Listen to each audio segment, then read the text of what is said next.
Paris, 9 décembre 2024, il est exactement 6h47. À l'intérieur du palais de l'Élysée, un silence presque solennel règne, seulement brisé par les pas mesurés des agents de sécurité sur le marbre glacé, tandis qu'au 3e étage, derrière une large fenêtre donnant sur les Champs-Élysées, Sébastien Lecornu, en poste depuis précisément 3 mois et 15 jours, prend le temps de savourer son café dans une tasse en porcelaine de Sèvres, un présent élégant offert par Emmanuel Macron le jour de sa nomination.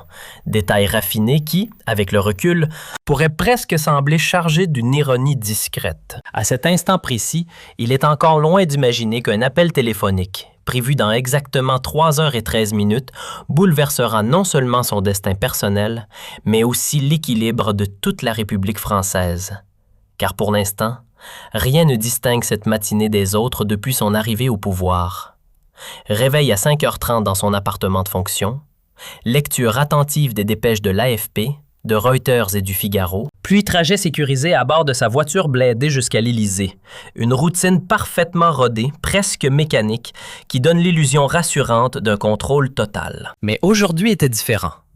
Aujourd'hui, le Parlement devait voter la confiance, et Lecornu savait déjà qu'il la perdrait. Les sondages étaient clairs. 78% des députés étaient prêts à censurer son gouvernement. Lecornu se préparait pour la réunion du cabinet qui commençait invariablement à 7h dans le salon doré de l'Élysée, quand son téléphone personnel vibra dans la poche intérieure de sa veste Hermès. Sur l'écran Samsung s'affichait « Numéro inconnu ». Dans des circonstances normales, et selon le protocole de sécurité qu'on lui avait enseigné, il n'aurait jamais répondu à de tels appels. Et ce matin-là, il avait un sentiment étrange, viscéral, comme s'il attendait cet appel depuis des semaines. « Allô ?» dit-il de sa voix fatiguée mais immédiatement attentive. La voix qui venait de l'autre côté était familière, mais il n'arrivait pas à l'identifier. Une voix d'homme âgé d'environ 50 ans, avec un léger accent du sud-ouest. « Monsieur le Premier ministre Lecornu, j'ai quelque chose de très important à vous dire. J'ai des informations qui pourraient radicalement changer la décision que vous vous apprêtez à prendre dans 3h13 exactement. » Le pouls de Lecornu accéléra instantanément. Qui que soit cette personne, elle avait non seulement accès à des informations très sensibles sur son emploi du temps, mais elle connaissait aussi l'heure exacte du vote de confiance. Qui êtes-vous? Que voulez-vous? Comment avez-vous eu ce numéro? Qui je suis n'est pas important pour le moment, Monsieur le Premier ministre.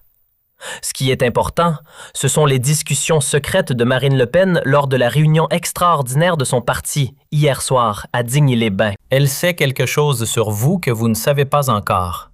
Quelque chose que même vos plus proches collaborateurs ignorent. Lecornu sentit un frisson glacial lui parcourir l'échine. Marine Le Pen, la leader de l'extrême droite française, avait été étonnamment silencieuse ces derniers jours concernant la crise politique qui secouait le gouvernement. Cela ne lui ressemblait absolument pas. D'habitude, elle était la première à monter au créneau, à dénoncer, à attaquer. Ce silence était suspect. « Continuez, je vous écoute », dit Lecornu, sa voix maintenant plus ferme, plus contrôlée. « Monsieur le Premier ministre, savez-vous vraiment pourquoi le président Emmanuel Macron vous a nommé à ce poste il y a exactement 3 mois et 15 jours? Ce n'était pas à cause de vos compétences remarquables en tant qu'ancien ministre de la Défense, bien qu'elles soient indéniables et reconnues par tous. Ce n'était pas non plus à cause de votre loyauté légendaire envers sa personne. C'était parce qu'il savait avec une précision chirurgicale que cette crise politique majeure arriverait exactement à cette période. Cette révélation frappa Lecornu comme un coup de masse. Il se souvenait parfaitement de cette conversation avec Macron dans le bureau présidentiel, de la façon dont le président l'avait regardé avec une expression qu'il n'arrivait pas à comprendre à l'époque. Il y avait quelque chose dans ses yeux, quelque chose qui ressemblait à de la culpabilité. « Qu'est-ce que vous voulez dire exactement ?» demanda Lecornu, sa main libre agrippant le rebord de son bureau en acajou. « Je veux dire que votre nomination n'était pas un honneur mérité, monsieur Lecornu.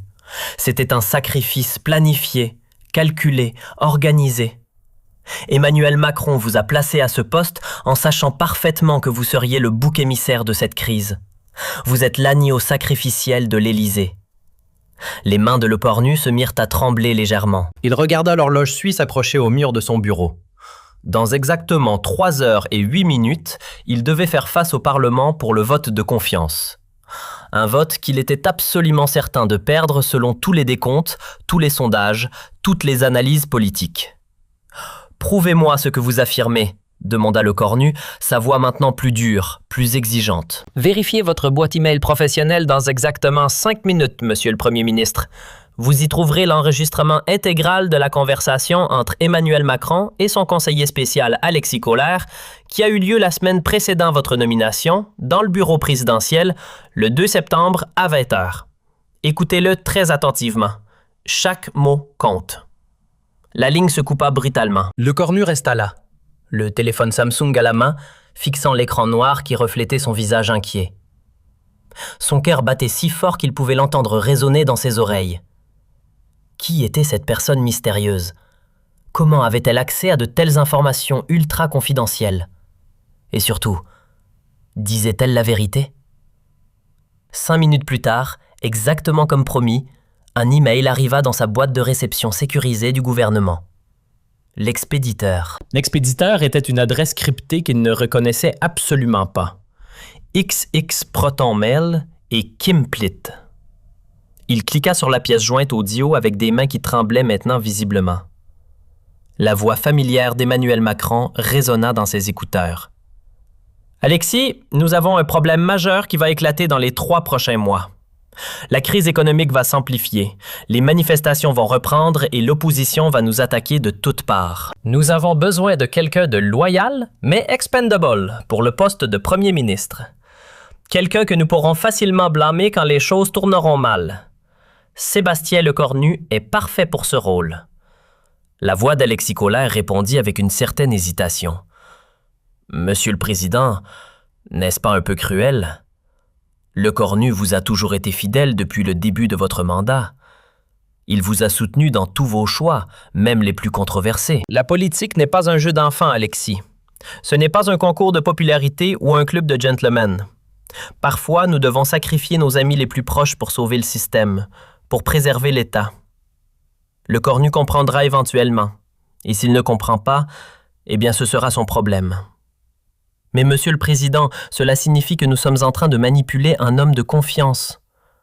Nous ne manipulons personne, Alexis. Nous faisons de la politique. Nous protégeons la République et parfois cela demande des sacrifices. Lecornu aura eu l'honneur d'être Premier ministre de France pendant quelques mois. C'est déjà plus que ce que la plupart des politiciens peuvent espérer dans leur carrière. Lecornu retira ses écouteurs d'un geste brusque. Ses mains tremblant maintenant de rage pure et de sentiment de trahison absolue. 3 mois de travail acharné, 18 heures par jour, 3 mois de loyauté absolue et aveugle. 3 mois à défendre les politiques de Macron, même quand il avait des doutes personnels, même quand sa conscience lui dictait le contraire. Tout cela n'était qu'un mensonge élaboré, une manipulation sordide, une trahison calculée. Il se leva de son fauteuil ministériel et commença à faire les 100 pas dans son bureau. Ses chaussures italiennes claquaient sur le parquet de Versailles. La colère montait en lui comme une marée noire. Comment avait-il pu être aussi naïf? Comment avait-il pu faire confiance à Macron à ce point? Il regarda à nouveau l'horloge. Dans moins de 3 heures, il devait faire face au Parlement, aux caméras, aux journalistes, à la France entière. Mais maintenant, absolument tout avait changé. Il n'était plus le Premier ministre loyal qui allait accepter sa défaite avec dignité et élégance. Il était un homme trahi, humilié, manipulé, qui avait des comptes très personnels à régler. Son téléphone officiel sonna.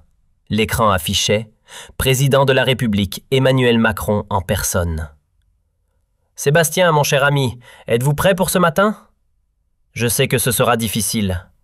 Je sais que c'est une épreuve terrible. Mais rappelez-vous que nous sommes dans le même bateau. Nous coulons ou nous survivons ensemble. » Lecornu prit une profonde inspiration, essayant de contrôler sa voix. « Oui, Monsieur le Président, je suis plus près que vous ne pourriez jamais l'imaginer. » Parfait, parfait. Rappelez-vous, quoi qu'il arrive dans l'hémicycle aujourd'hui, vous avez mon soutien total et inconditionnel. Je serai là dans la galerie présidentielle pour vous soutenir. « Bien sûr, » dit Lecornu, sa voix devenant glaciale. « Votre soutien total et inconditionnel. comme toujours. Après avoir raccroché, Lecornu s'assit à son bureau et ouvrit son ordinateur portable. Il commença à rédiger un discours, mais ce n'était absolument pas le discours qu'il avait préparé méticuleusement la veille avec son équipe de conseillers. Ce n'était pas le discours humble et résigné d'un premier ministre acceptant sa défaite avec grandeur. C'était quelque chose de complètement différent. Quelque chose qui allait faire trembler la République sur ses fondations. À 8h30 précise, son chef de cabinet, Pierre Dubois, entra dans le bureau après avoir frappé discrètement. « Monsieur le Premier ministre, avez-vous besoin d'aide pour réviser votre discours? Les services de communication sont à votre disposition pour les derniers ajustements. » Lecornu leva lentement les yeux de son écran d'ordinateur. « Pierre, dites-moi, depuis combien de temps exactement travaillez-vous pour moi? » Depuis votre nomination, Monsieur le Premier ministre, 3 mois et 15 jours. Et avant cela, quelle était votre fonction précédente? Pierre sembla légèrement mal à l'aise. J'étais au cabinet personnel du président Macron, monsieur. Exactement. Lecornu se leva et se dirigea vers la grande fenêtre qui donnait sur les jardins de l'Élysée. Dites-moi, Pierre, y a-t-il autre chose que je devrais savoir? D'autres petits détails intéressants que le président vous a personnellement demandé de garder pour vous? D'autres instructions confidentielles? Pierre pâlit visiblement, ses mains commençant à trembler légèrement. Monsieur le Premier ministre, je ne suis vraiment pas sûr de comprendre ce que vous voulez dire. Oh, je pense que vous comprenez parfaitement bien. Lecornu se tourna vers lui, ses yeux brillants d'une colère froide. Vous pouvez aller dire à votre véritable patron, le président, que son petit plan si bien orchestré vient de subir une modification majeure. Je ne serai pas le bouc émissaire docile qu'il espérait. Je ne serai pas l'agneau que l'on mène à l'abattoir en silence. Monsieur le Premier ministre, je vous assure que... Sortez immédiatement de mon bureau, Pierre, et allez dire à Emmanuel Macron qu'il va avoir une surprise désagréable ce matin. Une surprise qu'il n'oubliera jamais. Une fois seul dans son bureau, Lecornu continua à écrire son nouveau discours. Il savait parfaitement que ce qu'il s'apprêtait à faire détruirait définitivement sa carrière politique, qu'il ne pourrait jamais revenir en arrière. Mais il s'en fichait complètement. Après 3 mois de manipulation cynique et de mensonges calculés, il était temps de dire enfin la vérité, toute la vérité. À 9h45, exactement 15 minutes avant le vote de confiance décisif, Lecornu reçut un autre appel de la même voix mystérieuse. Monsieur le Premier ministre, j'espère sincèrement que vous avez pris le temps d'écouter attentivement l'enregistrement que je vous ai envoyé. Oui, je l'ai écouté.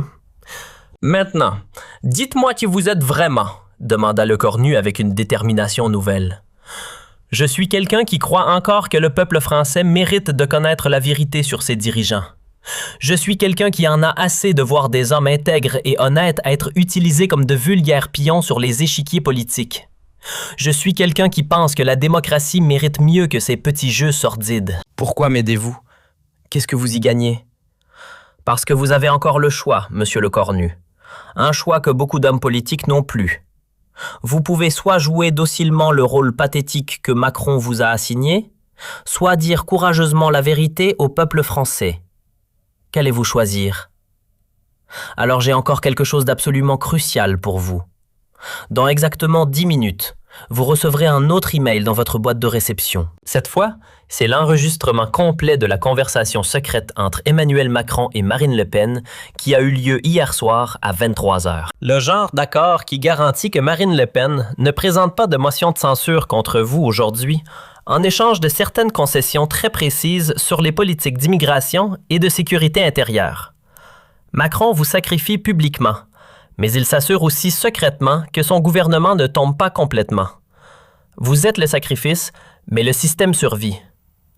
La ligne se coupa et Lecornu resta là, complètement stupéfait.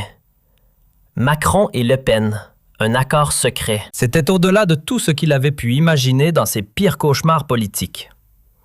10 minutes plus tard, exactement comme promis, l'email arriva. Cette fois, l'enregistrement était plus court, mais infiniment plus révélateur et choquant. La voix de Macron, fatiguée mais déterminée. « Marine, nous avons absolument besoin de votre coopération pour la journée de demain. L'avenir de la stabilité politique en dépend. » Le Pen, froide et calculatrice. « Et en échange de cette coopération, qu'est-ce que j'obtiens concrètement? En échange, nous nous engageons à discuter sérieusement de certaines de vos propositions sur l'immigration européenne et les contrôles aux frontières. Des discussions officielles, pas des promesses en l'air. Et qu'est-ce qui arrive à Le Cornu dans tout ça? Le Cornu sera sacrifié publiquement, exactement comme nous en avons convenu la semaine dernière. Vous aurez votre victoire symbolique très médiatisée.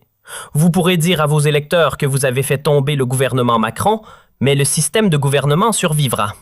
Tout le monde y gagne. Parfait. Dans ce cas, le Rassemblement national s'abstiendra lors du vote de confiance. Nous ne voterons ni pour ni contre. Cela vous donne la majorité nécessaire pour survivre.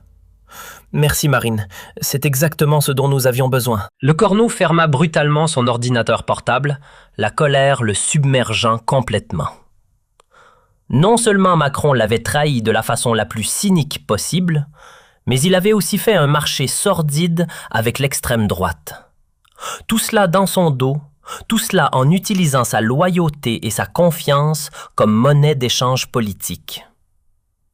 Il regarda l'horloge murale.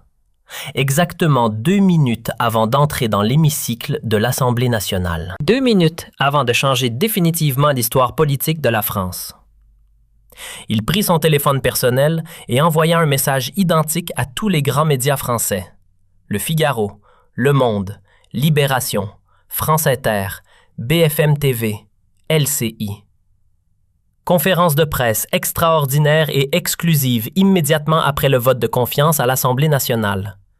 Révélation majeure et inédite sur la crise politique actuelle. Document à l'appui. Il prit sa veste, ajusta sa cravate et se dirigea d'un pas déterminé vers l'Assemblée nationale, son nouveau discours explosif en main, le cœur battant à tout rompre, mais l'esprit parfaitement clair. Dans l'hémicycle de l'Assemblée nationale, l'atmosphère était électrique et tendue. Les 577 députés étaient tous présents, un fait rarissime dans l'histoire parlementaire française. Des journalistes avaient pris place dans les tribunes de presse, leurs caméras braquées sur la tribune. Emmanuel Macron observait depuis la galerie présidentielle, apparemment confiant dans son plan machiavélique. Le Cornu monta lentement à la tribune officielle.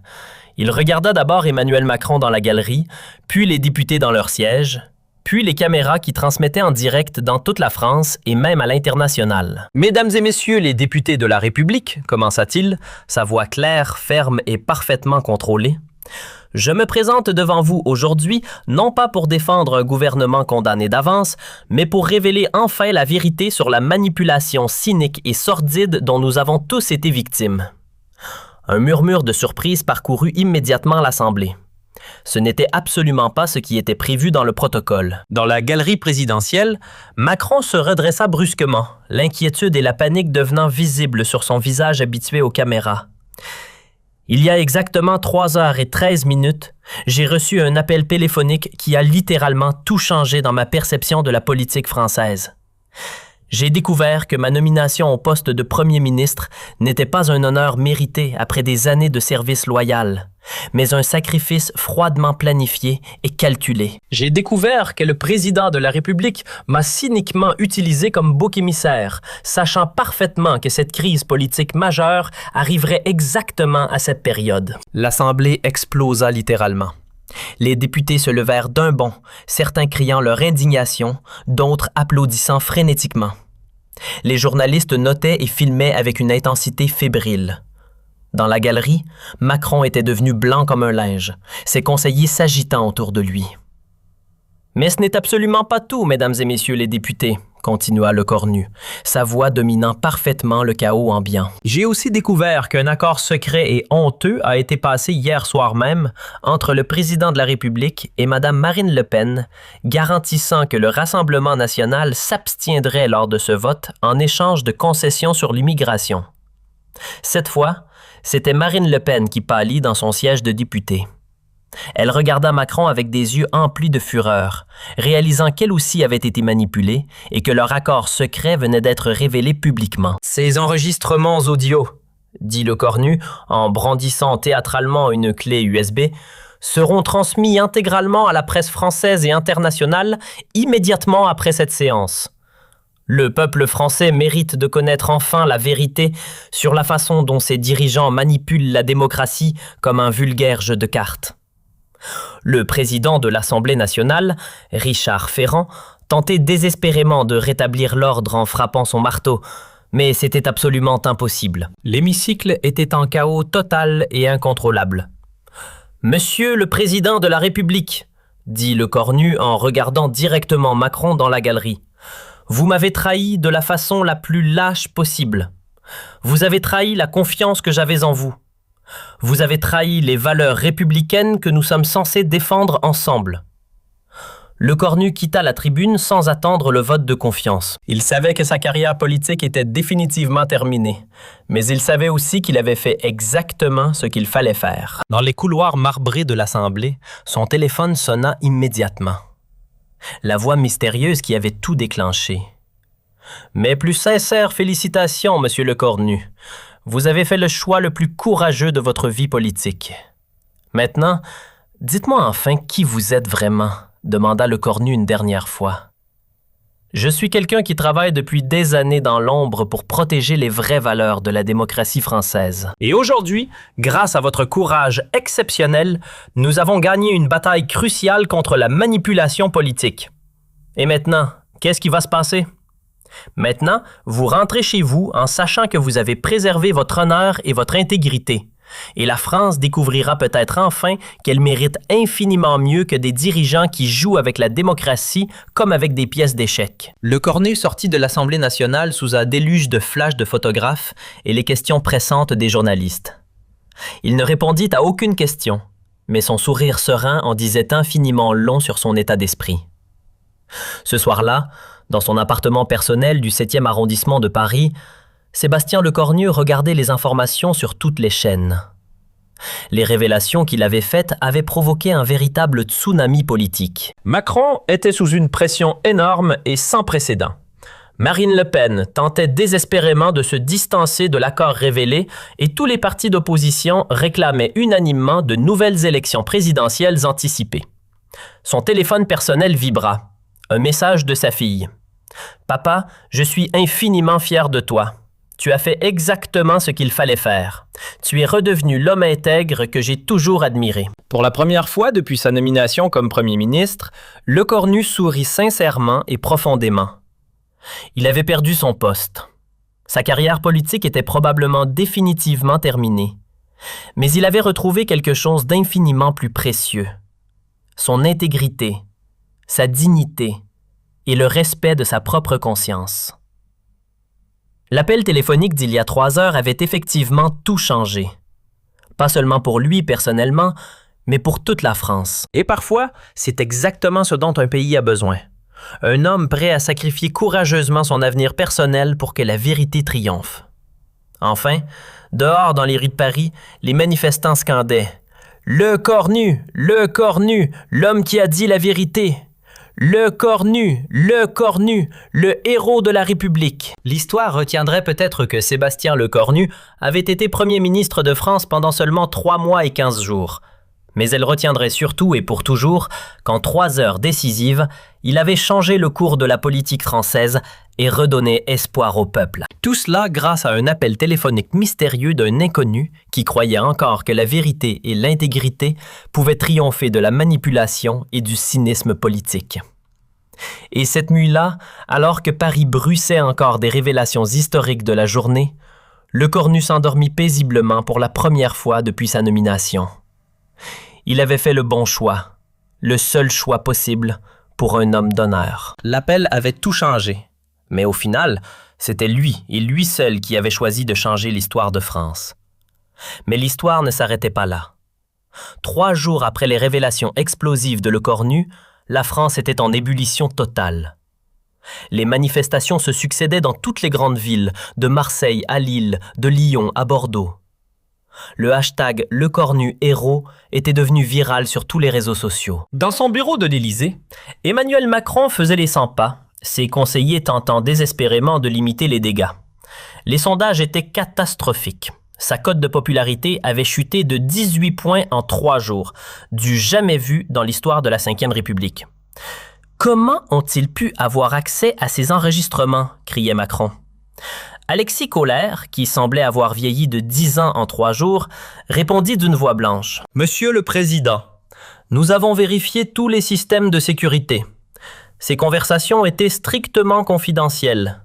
Il y a une taupe dans notre entourage. Quelqu'un avec un accès de très haut niveau a orchestré cette fuite.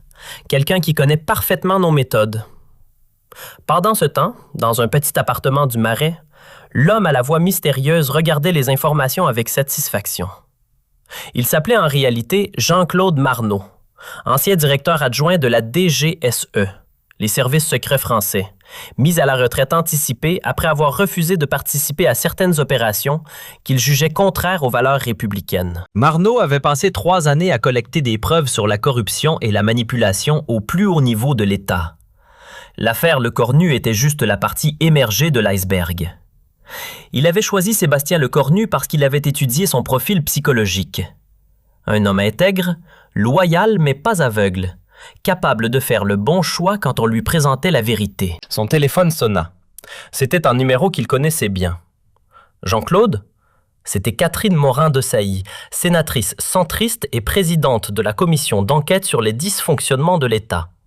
« J'ai besoin de vous rencontrer. Urgence absolue. »« Je vous écoute, Catherine. » « Nous venons de recevoir une demande officielle d'audition de Lecornu devant notre commission. Il veut témoigner sous serment. Il dit qu'il a d'autres révélations à faire. » Marneau sourit. Lecornu était décidément l'homme qu'il pensait. Et qu'est-ce qu'il veut révéler de plus? Il parle de contrats d'armement truqués, de commissions occultes sur les ventes à l'étranger, de financements illégaux de campagne électorale. Jean-Claude, si ce qu'il dit est vrai, c'est tout le système qui va s'effondrer. Cette nuit-là, Lecornu ne dormait pas.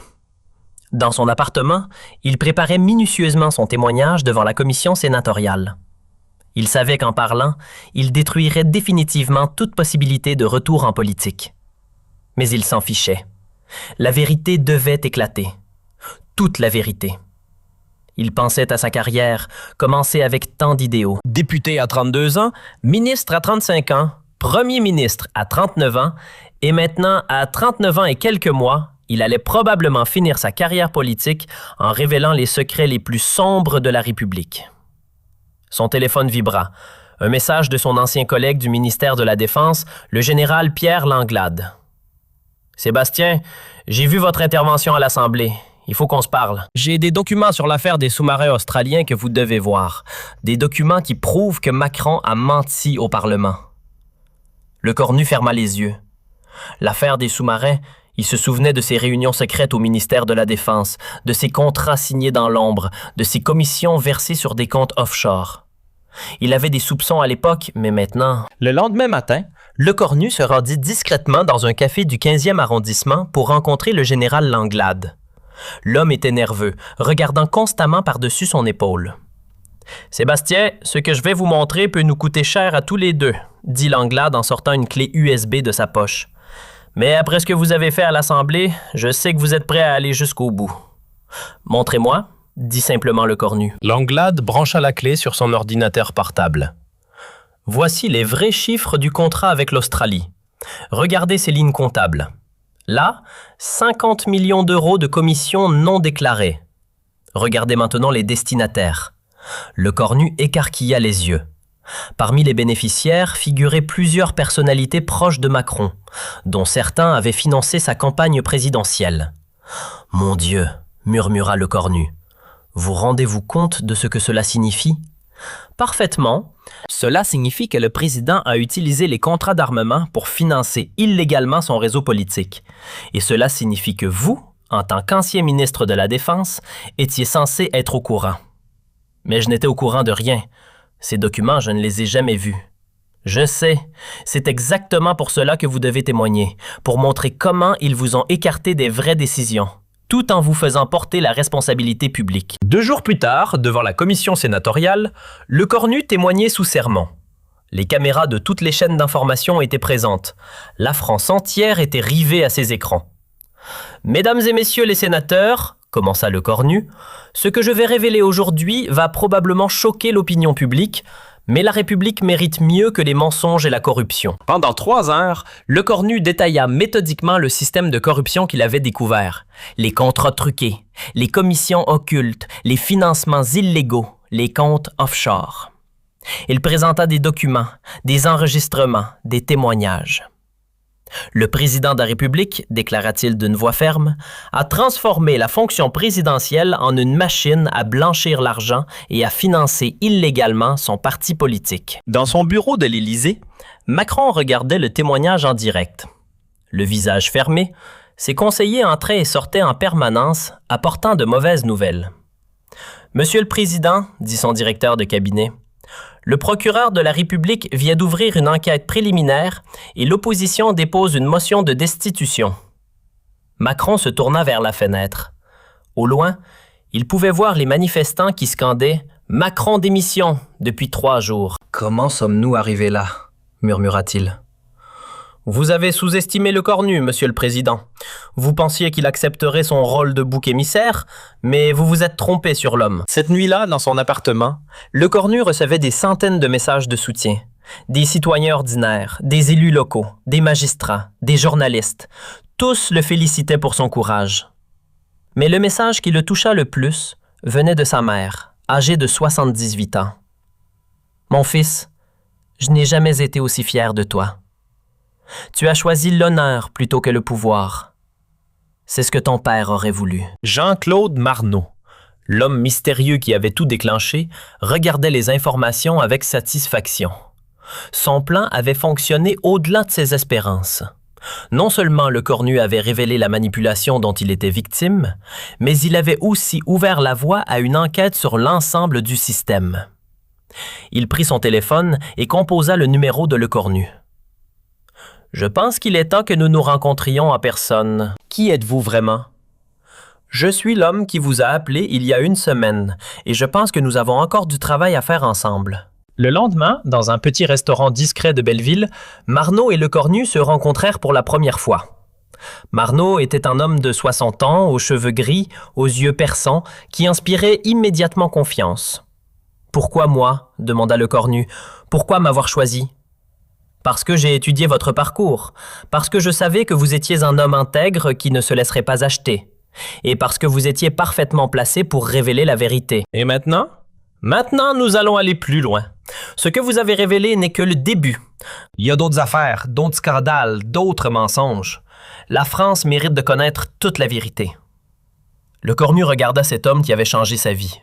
« Vous savez que je ne pourrai jamais revenir en politique après tout ça? » « Et est-ce que cela vous dérange? » Lecornu réfléchit quelques instants. « Non, étrangement, non. Je me sens plus libre que je ne l'ai jamais été. Alors nous allons continuer ensemble, pour la République, pour la démocratie, pour la vérité. » Et c'est ainsi que commença une nouvelle aventure pour Sébastien Lecornu, non plus comme homme politique, mais comme défenseur de la transparence démocratique. L'appel téléphonique qui avait tout changé n'était finalement que le début d'une révolution plus grande. Une révolution qui allait nettoyer les écuries d'Augias de la politique française. Une révolution née d'un simple appel téléphonique, un matin de décembre, dans les couloirs silencieux de l'Élysée.